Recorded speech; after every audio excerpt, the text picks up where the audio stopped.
मध्य प्रदेश में पंचायत चुनाव में ओबीसी को 27% आरक्षण के मामले को लेकर न्यायालय में दायर याचिका पर सुनवाई उपरांत आए फैसले के बाद प्रदेश की राजनीति में सियासी पारा पूरे उबाल पर है।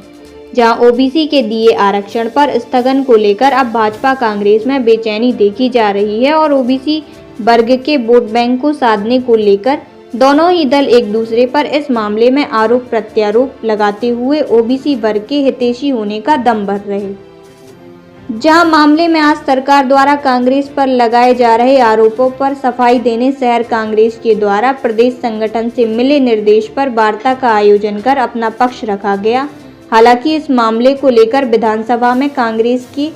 चर्चा प्रस्ताव पर मुख्यमंत्री द्वारा बिना ओबीसी को आरक्षण का लाभ दिए बिना चुनाव कराए जाने से इनकार की बात के बाद कांग्रेस के पास कहने को कुछ नहीं, तो उसने मुख्यमंत्री के निर्णय को कांग्रेस सहित ओबीसी वर्ग के दबाव में लिया गया फैसला करार देते हुए पूरे मामले में अपनी खुद की पीठ थपथपा श्रेय हासिल करने की कवायद हुई और भाजपा को ओबीसी वर्ग का विरोधी करार दिया। शहर अध्यक्ष द्वारा आयोजित वार्ता में ओबीसी नेताओं ने भी अपनी बात रखी। देखिए, ओबीसी आरक्षण को लेकर जिस तरीके झूठ का मायाजाल भारतीय जनता पार्टी के द्वारा बनाया गया, पहले जब कोर्ट में ये मामला पहुंचा तो सरकार के द्वारा अपना पक्ष प्रॉपर तरीके से ना रखना और जब डिसीजन आया और जब ये निर्णय कोर्ट के निर्णय आने के बाद जब तमाम तरीके के विरोध का सामना भारतीय जनता पार्टी को करना पड़ा, कांग्रेस ने सजग होकर इस मामले को उठाया और हमारे माननीय पूर्व मुख्यमंत्री कमलनाथ जी ने इस बात को कहा कि बिना ओबीसी आरक्षण के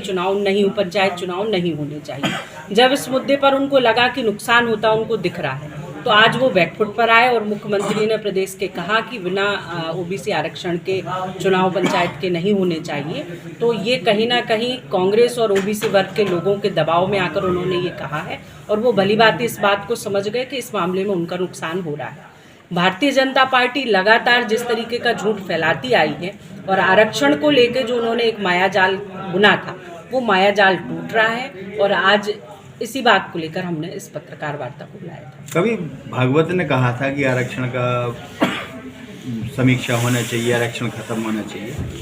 तो कहीं ना कहीं ये ऐसी आरक्षण के बाद ओबीसी आरक्षण पर प्रहार, क्या मानते हैं आप ये मानसिकता? देखिए, आरक्षण किसी को झोली में मिली हुई कोई लॉलीपॉप या कोई सुविधा नहीं है। जिस तरीके से भारत जब स्वतंत्र देश बना और जिस तरीके से सामाजिक और आर्थिक असमानता इस देश में रही, उस असमानता को दूर करने के लिए आरक्षण एक प्रक्रिया बनाई गई थी, एक व्यवस्था बनाई गई थी। उस व्यवस्था के अंतर्गत पिछड़े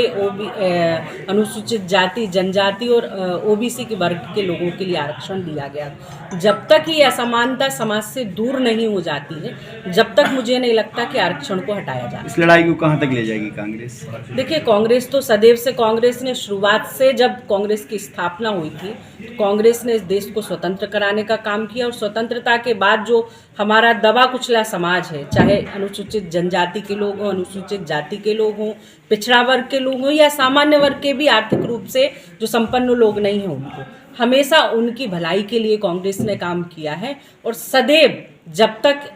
कांग्रेस पार्टी है सदैव इस वर्ग के लिए काम करती है।